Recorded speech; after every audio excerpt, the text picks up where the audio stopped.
This is an absolute clown show. Landlords are now being offered money to house migrants for 5-year contracts. The Home Office has launched a new initiative for private landlords to house channel migrants. Serco, which are the private contractor working with the Home Office on this. Now, of course, the funding for it will come from, well, you guessed it, us, the taxpayers. As an accidental landlord myself, and I only own one home, by the way, I rent this out because I don't fancy living where it is. I'm a tenant in my current house, so I get to look at this nonsense from both sides. And even I, as a landlord, am tempted. So, as a struggling landlord, because there is literally no profit in the private rental sector after successive governments have withdrawn pretty much every incentive, imagine being offered a higher rent, which I suspect will be the case as it has been thus far. Imagine being offered what will inevitably be a guaranteed rent over 5 years, with the promise that the place will be left in good order on its return. And unlike in the case of the Renters Reform Bill, which went through the committee stage this week, you as a landlord, by the sound of it, won't be saddled with the tenants forever unless you want to sell. And if you do plan to sell and usurp your tenants, then if the sale falls through and you won't find yourself having to fund an empty property for 12 months, because those will be the new rules when the new Renters Reform Bill becomes an act later this year. The exodus of private landlords will be put on hold for the next 5 years at least, whilst they take advantage of the scheme on offer. As a landlord, this proposition, well, it's music to my ears. Why wouldn't I, or any other landlord, not just kick out their current tenants whilst they still can, and then use and take one of these asylum contracts? The problem here is that not only does this have the ability to raise the cost of renting, but it means that those currently in private rented accommodation could end up on the streets. And as we know, whilst the benefit system can be very generous if you play it right, there's a queue for homes and British people are at the back of it and pay for the privilege to be there. So, alongside smashing the gangs, Labour promised to empty the migrant hotels, gaslighting you and I into believing that this meant that there would be fewer migrants. Instead, it is clear that what they actually meant by reducing the use of hotels, which hasn't happened either because the number has gone up, what they actually meant was that they would perform more of a shuffling of the deck chairs exercise, taking homes away from British people who've lived, worked and paid tax here in favour of illegal migrants. You couldn't make it up.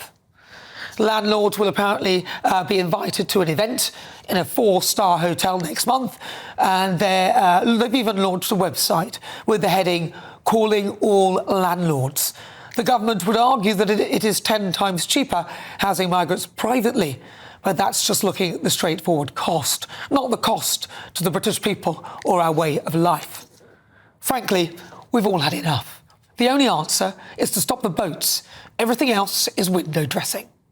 I used to have to use the razor that my ex-girlfriend used to shave her legs. It scratched me and it made me feel weird. But fear not, because Manscaped is back with a game changer. This isn't just any old shaver. We're talking about the Chairman Pro Electric Foil Shaver with 2 interchangeable skin-safe blade heads. One for that baby smooth look and another when you want to keep it a bit rugged. Get this, it's waterproof. You can use it in the shower, by the pool, or even while scuba diving if that's your thing. This beauty runs for 75 minutes on a single charge. That's enough time to shave your face, your mate's face, and still have juice left over for touch-ups. You'll also get their Power Shave Gel for a proper wet shave experience, and a face shave soother to keep your mug looking fresh and irritation-free. It's like having a barber in your bathroom, minus the awkward small talk. Click the link in the description and use the code GBN for a whopping 20% off and free shipping with the code GBN at manscaped.com. Join the 11 million blokes worldwide who trust Manscaped. Your face will thank you, and so will your wallet.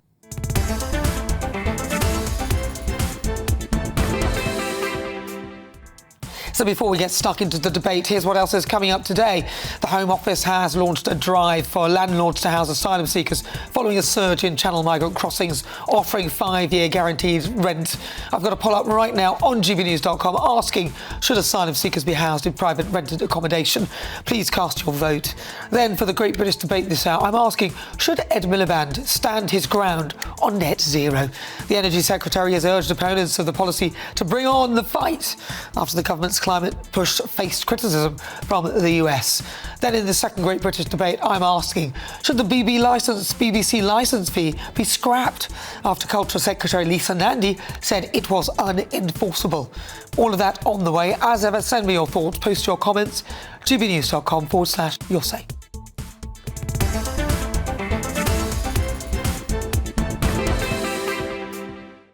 So joining me, the founder of the Sanctuary Foundation, Chris Candiar. Chris, welcome to the programme. So listen, surely this is utter madness, isn't this? Isn't this just going to encourage more people to come across via dinghy? Because this time they know not a hotel, but a house or a flat even. Well, I want to quote Pope Francis, whose funeral it was today, and he was speaking about immigration and asylum. And he said, let us treat others with the same passion and compassion that we would like to be treated. So that's a good thought experiment. You did it a little bit thinking about being a landlord or being a rentee, to think about both sides of the issue. And what if it was us? What if it was our family that had to flee war and terror? How would we want to be treated if we arrived in the UK? And appropriate accommodation is probably one of the first things that we would like to have. I think we've got to grab the positive in this story. I'm always a glass half full person. I don't want a broken record stuck on misery. And I guess we need to see this as progress. It was costing a fortune keeping people in hotels. We will see at least £2 billion worth of savings to the taxpayer. And it's also better for someone who's in a very difficult circumstance of having to claim asylum that will give them the dignity of their own front door. But I do think you've hit an issue. We do have a shortage of rentable accommodation. And I think we need some creative solutions for that. My family, we live in a community. There's 11 of us that live under one roof, 6 different families, no biological connection between many of us. And yet I think it's 8 million people in the UK live on their own. And with a program like the Homes for Ukraine program, many people were able to welcome a refugee into their home.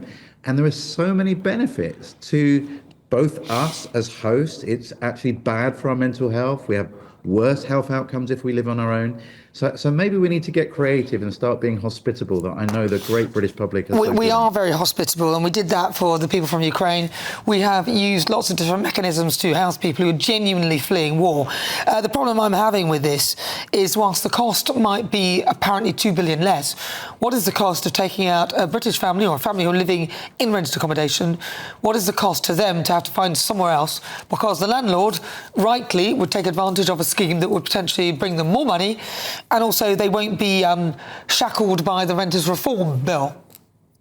Well, local authority rates are often way below the kind of market value. That's why they've really struggled over a long time to find people to come forward, because they've been trying to do this for ages, haven't they, to make landlords either take people who are on benefits or refugees and asylum seekers. We were trying to do that even after our Ukrainian families needed to go and live somewhere.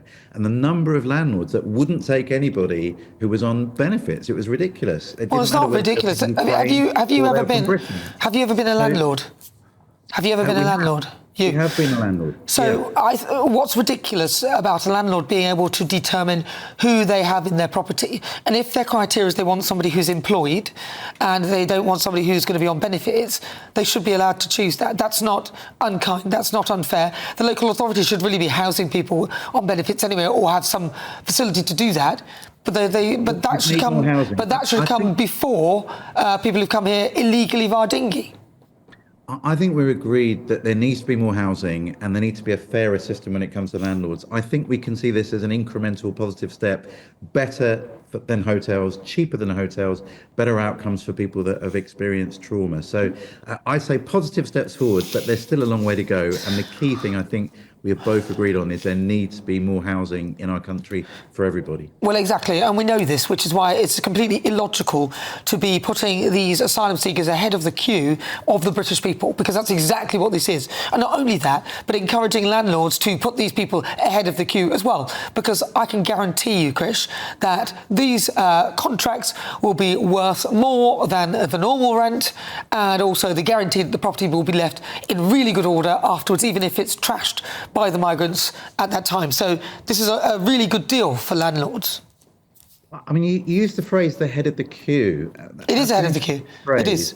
It is. No, it is. It is. I would say, look, imagine that a paramedic turns up at a scene and there's someone bleeding out on the ground and there's someone that's hurt their fingernail. Which person does the paramedic see? Should they check where they're from first, or should they just base it on need? I think that's what's happening. If someone's in need, they should be at the front of the queue, wherever they're from. Yeah, but some of them are, no.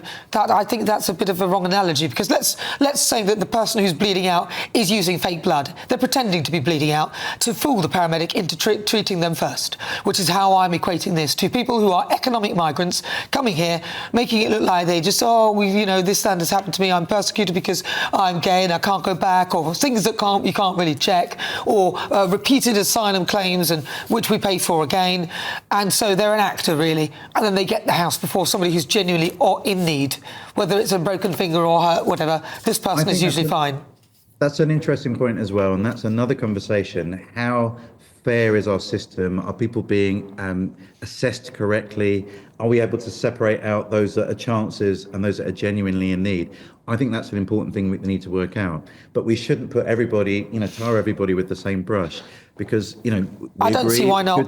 It was good to help Ukrainian refugees. Yeah, but I don't see why we shouldn't. Everybody that comes here is an illegitimate claimant, are they? No, but you shouldn't be. It's all this saves does. Our military personnel, right? So all this does is encourage more and more people to take a dangerous, illegal crossing over the channel, because this is specifically targeted to channel migrants. So all we've now done, this is an advert for anybody who's thinking, where do I need to come to for somewhere to stay? The UK, because no, it's not a hotel now.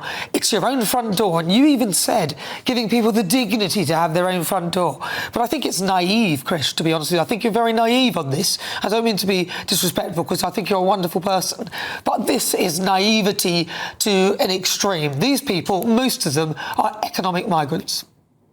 I think we need to have compassion and control. I'm actually agreeing with you that we do need to smash the gangs, stop people who are being smuggled or trafficked here. They're often being exploited, and really focus on those that people have genuine need. And then when we've got those people here, we need to treat them with the dignity that they deserve as a fellow human being. I want to live in a country where everybody gets the support they need, whether they were born here, whether their ancestors are from here, whether they're white, brown, or black. Everybody gets the same fair treatment of compassion and kindness. And I think we can get there. I don't think we can, because I think that's an impossible order. Life isn't fair. That's the thing. Life isn't fair, and I think some people need to get to grips with that. And that's the way it goes. If you live somewhere and you're genuinely being persecuted, then of course we want to help. But these people, most of them, are economic migrants. Dr. Chris Candia, always a pleasure. Thank you very much. He's the founder of the Sanctuary Foundation. Right, it's coming up to 20 minutes after 4 o'clock. A Home Office spokesperson said these arrangements with the private rented sector have been in place for years, including under the previous government. We have a statutory duty to support destitute asylum seekers who will not be able to pay for fees such as utilities and council tax. We are restoring order to the asylum system and cutting costs to taxpayers by reducing the number of people we are required to accommodate through a rapid increase in asylum decision-making and the removal of more than 24,000 people with no right to be in the UK.